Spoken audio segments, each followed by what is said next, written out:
धातुओं की खान हिमालय पर्वत के दो कन्याएं हुईं, जो पृथ्वी पर सौंदर्य में बेजोड़ थी।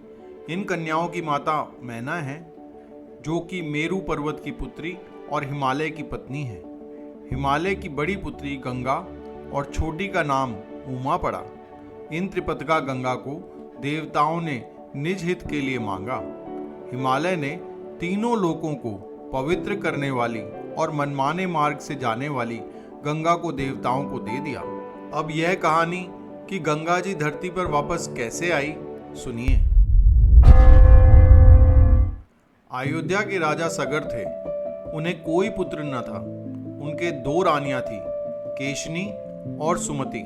उन तीनों ने जाकर महर्षि भृगु की अपार तपस्या की।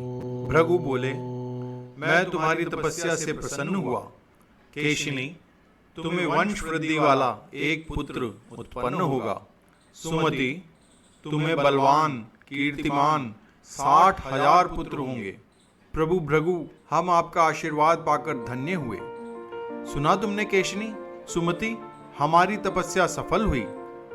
धन्यवाद प्रभु भृगु, धन्यवाद। आपको कोटि कोटि नमन। कुछ समय पश्चात, केशनी, तुम्हें धन्यवाद हमारे वंश वृद्धि के लिए, उत्पन्न पुत्र असमंजस के लिए। सुमति, तुम्हें मेरा बहुत बहुत आभार 60,000 वीर पुत्रों को मेरे जीवन में लाने के लिए। मैं धन्य हुआ, आज मैं धन्य हुआ। सुनो केशनी, महाराज कैसे प्रसन्न हो रहे हैं। हाँ सुमति, बिल्कुल बालकों की तरह व्यवहार है उनका। बिल्कुल बालक बन गए हैं इतने शुभ अवसर पर। उनकी खुशी का कोई ठिकाना नहीं है। महाराज देखो तो, खुशी से फूले नहीं समा रहे। आज मानो महाराज ने नया जीवन पाया हो। महाराज सगर की जय हो। महाराज सगर की जय हो। महाराज, क्या हुआ महामंत्री, आप इतने विचलित क्यों दिख रहे हैं। महाराज, बात ही कुछ ऐसी है, स्पष्ट कहो। महाराज, आपके पुत्र असमंजस की हर तरफ से शिकायतें आ रही हैं। क्या हुआ महामंत्री, आप निर्भय होकर कहें। महाराज, राजकुमार असमंजस अयोध्या के बालकों को सरयू में फेंक देते हैं। जब वह डूबकर मर रहे होते हैं तो आनंद लेते हैं। हे ईश्वर, यही शिकायतें लेकर अयोध्या वासी आपके पास काफी समय से आना चाह रहे हैं। उफ, इतनी क्रूरता। किंतु महाराज, राजकुमार असमंजस के भय से कोई कुछ नहीं कह पा रहा। अब तक उन्होंने ना जाने कितने अनगिनत माता पिताओं को अपने इस काम से प्रताड़ित किया है और ना जाने कितने मासूमों को मृत्यु दी है। ओह हे भगवान, इतनी तपस्या के उपरांत ऐसा पुत्र मिला मुझे। हम तो अपनी ही प्रजा के दुख का कारण बन गए हैं।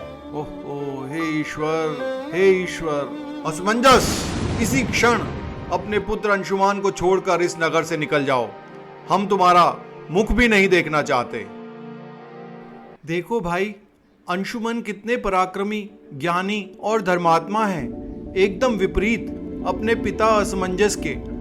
हाँ हाँ, यह तो तुम ठीक कह रहे हो भाई, एकदम विपरीत व्यवहार है दोनों बाप बेटों का। महाराज सगर यज्ञ करने का विचार करते हैं, लेकिन यज्ञ से एक दिन पहले इंद्र ने यज्ञ का घोड़ा राक्षस वेश बनाकर चुरा लिया। ऋत्विज बोले, यह तो घोर अनर्थ हो गया।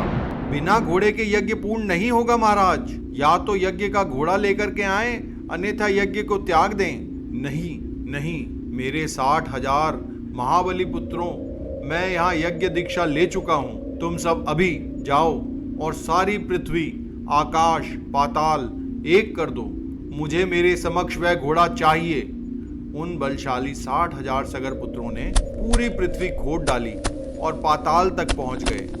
वहां उन्होंने कपिल ऋषि को तपस्या में लीन देखा। पास में वह यज्ञीय अश्व भी बंधा देखा, जो इंद्र ने वहां बांध दिया था। ओह, तो यह मुनि ही हमारे अश्व का चोर है। यहाँ आंख मूंद कर ऐसे बैठा है कि कोई इसे न देखे। किंतु इस मूर्ख को क्या पता, सगर के 60,000 पुत्र इसे पाताल में भी नहीं छोड़ेंगे। पकड़ो, मारो इसको, मारो इस चोर को, मारो मारो, हाँ हाँ मारो, मारो इस चोर को, हाँ हाँ मारो। यह घोड़ा इसी ने लिया है, मारो। बिना सोचे समझे जाने क्या हो सकता है, यह हमें जानने की जरूरत है। यह सीख हमें मिलती है इस वृतांत से। कपिल ऋषि ने जैसे ही क्रोध में उन सगर पुत्रों को देखा, त्यों ही वे सब के सब राख के ढेर हो गए। पौत्र अंशुमान, तुम्हारे पितृव्यों को गए हुए काफी समय बीत गया। मैं यज्ञ से उठ नहीं सकता। तुरंत जाओ और उनको और यज्ञीय अश्व को खोज कर लाओ। जो युक्ति और बल तुम में विद्यमान है उसका प्रयोग करना। जो आज्ञा महाराज। अंशुमान उस स्थान पर पहुंचे जहां उनके 60,000 चाचा राख बने पड़े थे और वहीं अश्वीय यज्ञ बंधा हुआ था। अंशुमान बहुत रोया। ये क्या हो गया? और वहां उसके चाचाओं के मामा गरुड़ जी ने अंशुमान को ढांढस बंधाया। पुत्र अंशुमन, इन सब का तर्पण गंगा जी के जल से ही होगा। वे स्वर्गवासी तभी होंगे। अभी तुम अपने अश्व को लेकर महाराज सगर का यज्ञ पूर्ण कराओ और विचार करो कि कैसे गंगा जी पृथ्वी पर आएंगी। महाराज सगर और उनके पौत्र अंशुमान गंगा को धरती पर ना ला सके। अंशुमान के पुत्र दिलीप भी गंगा जी को धरती पर लाने में असफल रहे। फिर दिलीप के पुत्र भगीरथ ने ब्रह्मा जी का 1000 वर्ष तक घोर तप किया। वर मांगो भगीरथ, वर मांगो। हे ब्रह्मदेव, मुझे पहले वर में गंगा जी का पृथ्वी पर आगमन दीजिए, जिससे मेरे पूर्वजों को मुक्ति मिले। और दूसरे वर में ब्रह्मदेव मुझे पुत्र दीजिए। पुत्र भगीरथ, दूसरा वर तो तुम्हें मैं देता हूं, किंतु गंगा जी का वेग सहने की शक्ति पूरी पृथ्वी में नहीं है। इसके लिए तुम्हें शिव जी को ही प्रसन्न करना होगा। वही गंगा का वेग संभाल सकते हैं। तो ब्रह्मदेव, मैं शिव जी का भी घोर तप करूंगा। आशीर्वाद दीजिए। आशीर्वाद है। ओम नमः शिवाय। उठो पुत्र भगीरथ, मैं तुम्हारी तपस्या से प्रसन्न हूँ। मैं अपनी जटाओं में गंगा जी को धारण करूंगा। धन्यवाद महादेव। लेकिन यह क्या? गंगा अपने विमान में शिव जी को ही पाताल में ले जाना चाहती है, लेकिन शिव जी ने तो क्रोध करके गंगा जी को जटाओं में ही बांध लिया। बेचारे भगीरथ को एक बार और तप करना पड़ा शिव जी को शांत करने के लिए। ओम नमः शिवाय। उठो भगीरथ, हम तुमसे प्रसन्न हैं। तब शिव जी ने प्रसन्न होकर श्री गंगा जी को हिमालय पर्वत पर स्थित बिंदुसर में छोड़ा। छोड़ते ही गंगा की 7 धाराएं हो गई। 3 धाराएं हल्दिनी, पावनी और नलनी पूर्व दिशा को चली। 3 धाराएं सूचक्षु, सीता और सिंधु पश्चिम दिशा की ओर बढ़ी। 7वीं धार भगीरथ के पीछे चली। भगीरथ उन्हें जहाँ से ले जाते वहाँ के मनुष्य गंगा में स्नान कर पाप मुक्त हो जाते। भगीरथ के पीछे पीछे वह अपने स्वच्छंद स्वभाव से जहनु ऋषि के आश्रम में पहुंची और यज्ञ वेदी समेत सारे आश्रम को बहा ले गई। गंगा जी का गर्व देखकर मुनि जहनु ने गंगा का समस्त जल पी लिया। जब देवताओं ने, गंधर्वों ने, ऋषियों ने उनकी स्तुति की, तब उन्होंने गंगा जी को अपने दोनों कानों से निकाल दिया। इसी से जहनु सुता गंगा जी जाह्नवी भी कहलाती हैं।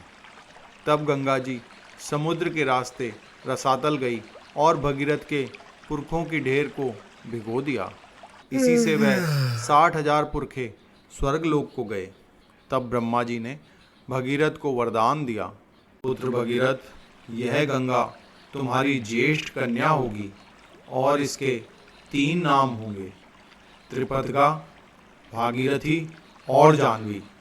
3 पथ पर चलने के कारण यह त्रिपथगा कहलाई।